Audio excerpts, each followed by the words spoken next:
Back here on SportsLine, the Predators moving on to their first Western Conference final in franchise history after beating the Blues in 6 games. Yesterday, game tied 1-1 going to the third period. It was the 4th time in 6 games that the Preds and Blues were tied after 40 minutes. It was the 3rd time that they were tied 1-1. That's how tight this series was. But yesterday, the Preds came out with a vengeance in the 3rd. They just controlled action. Victor Arvidsson to Ryan Johansson for the game winner. It was 16:45 to go. It proved to be the game winner. Preds got an empty netter late from Calle Jarnkrok to win it 3-1, take the series 4-2. Here's Ryan Johansson with the media afterwards talking about that somewhat unlikely 2-on-1 game-winning goal. Oh yeah, what a pass by Arvi, obviously, but I don't know if you guys noticed, but Yannick Weber from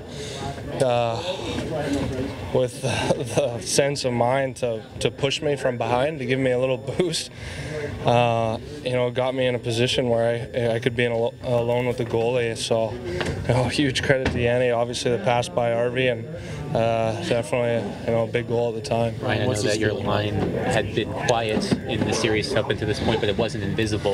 Did you feel like this sort of effort from the top group was going to come in a game like this time? Yeah, we knew before the game we were looking at each other and we needed it at our best, and we're a big part of this team, obviously, and to contribute tonight to close the second round was huge. So we'll feed off that and try and get better as we keep going along. I know this is the hockey players are a very in-the-moment bunch, and you're halfway to your ultimate goal, but this is something that this organization has never done before. Could you speak to the significance of what this team has accomplished? Yeah, it's great.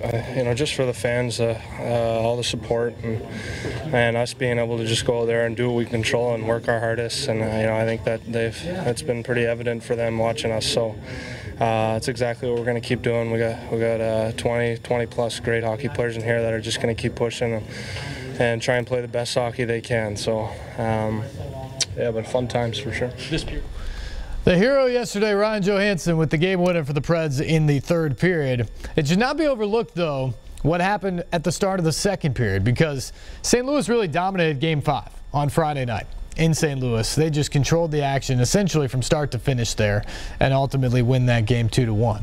They come out, get a goal 2 minutes into the game yesterday from Paul Stastny. They were the better team on the ice again in the 1st period yesterday. So for about 4 periods there, you really started to worry that the tide had turned and that St. Louis was dominating the 5-on-5 action. And then all of a sudden, 35 seconds into the 2nd period, Mattias Ekholm finds his defenseman pairing at that moment, and Roman Josi, who was still in the game, perfectly with a great feed on the far side of the net for the tying goal. And that lifted the lid off of Bridgestone Arena, got everybody super excited indeed. So let's talk to Predators defenseman Mattias Ekholm from last night. Outside the victorious Predators dressing room with defenseman Mattias Ekholm. Mattias tied for the 4th time in this series going into the 3rd period. This time a chance to close them out on your home ice. Describe the level of urgency when you guys went back out there. Yeah, it was. We said after the first, we didn't really like our game, and we just set it up for the 3rd here, just to win the period. That's what we did. We got 1 goal, tight game going into it, and I think everyone just felt that we wouldn't let this crowd down. It was not the crowd, not the teammates, not anyone, and it was just a matter of who's going to be the hero. And Joey made a really nice play on the breakaway, and then we just got so much energy from that and kept going, and just a huge win, and it's so much fun. They seemed to control play in 1st period, but you turned things right around 35 seconds into the 2nd period with a great pass, setting up Roman Josi for the tying score. What did you see there? Yeah, I just got on the ice, my first shift of the 2nd, and I saw Josi and Joey making a little bit of a cycle play, and I just stepped over there, got a nice feed from Joey, and then no one was really near me, so I took a few steps, saw Roman close out on the other side, and I just managed to get it over there, and he made a great shot. Top line wasn't great throughout the series, but they come up big with the game-winning goal in the 3rd period.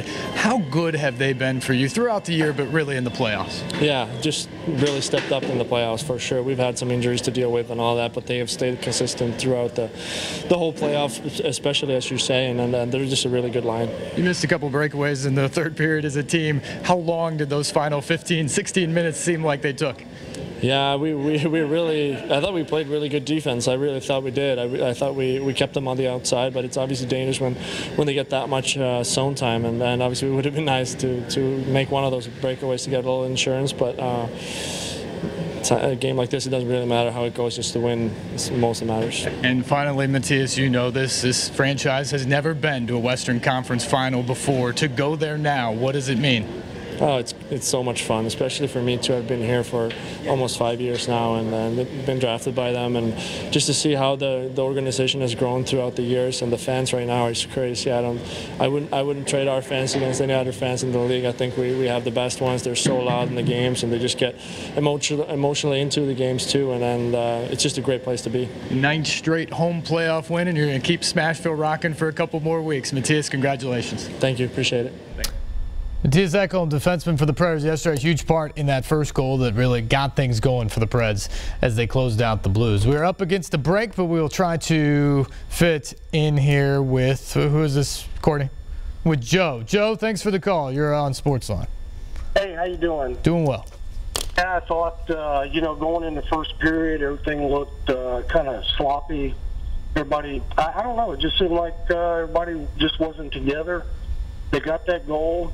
I know a lot of fans, both in the arena and outside the arena, was like, oh my gosh, here we go. We're going to go to number 7 again. Then, second period breaks out. Yossi does a hell of a job, gets in there, fighting for it, scores. The thing I wanted to point out was your thought, and I'll get off the phone and listen, I thought that PK Subban was not handling the rock. Looked like he was double dribbling, if you want to reflect it to basketball or whatever.